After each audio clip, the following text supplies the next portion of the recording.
Thanks for joining us again on this video series. Any change in technology always requires a degree of change management which is appropriate to the scale of users and devices that could potentially experience an impact. We're not covering off every possible scenario that you may encounter, and it should be reviewed and customized by a system administration team which understands the full scope of deployment of this DNS-based filtering service with its bundled ecosystem. First, this guide assumes you have documented key details of the site about to experience this software stack deployment. For first-time installation and activation and customization of this software, it should include a 30 to 60-minute planned maintenance window for users and devices that may temporarily be impacted. Advanced and experienced administrators that are able to pre-stage all lists, rules, and manage a small, low-risk network, they may at their own risk deploy without expecting any service outages at all. But I would like to go through 6 major steps with a few sub-steps on how you want to go through this software activation and setup. Step 1.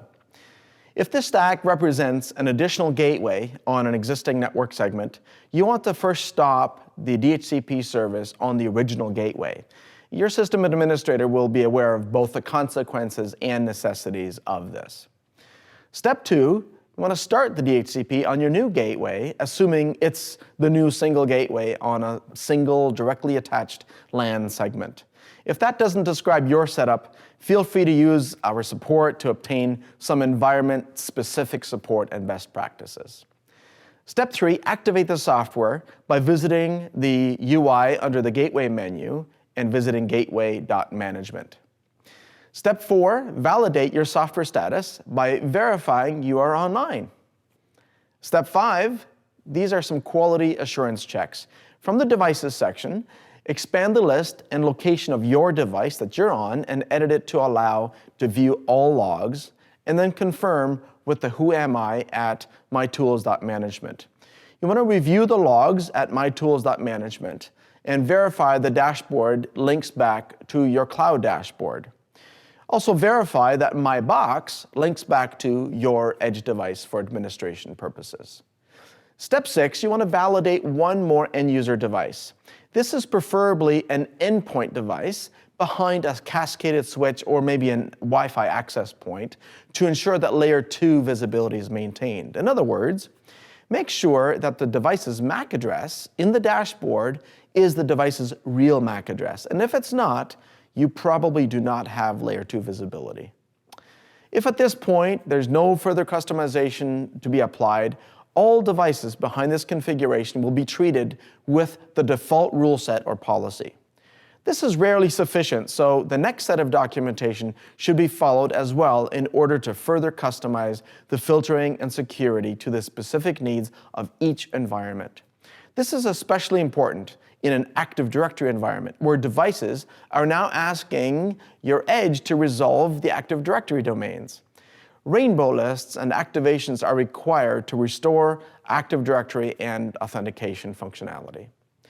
In the last section of this video, I'd like to quickly review some key firewall rules that are automatically created with this software stack. Number 1.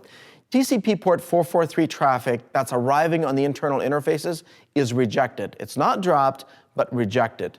This is an important rule for performance purposes when a blocked resource is attempted to be reached at the default SSL port of 443.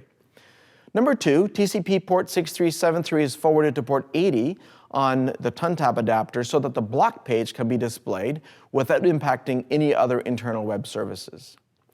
Number 3, your UDP-based DNS traffic is hijacked and forced to be answered by the policy. Number 4, TCP-based DNS traffic is also hijacked for the same policy reasons. This means that devices that use 8.8.8.8, for example, keep working.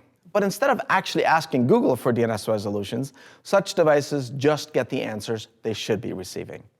In short, it's an anti-circumvention as well as a convenience feature. That's your installation and deployment guide, and we want to thank you for watching. Don't forget to check out the other content in this series.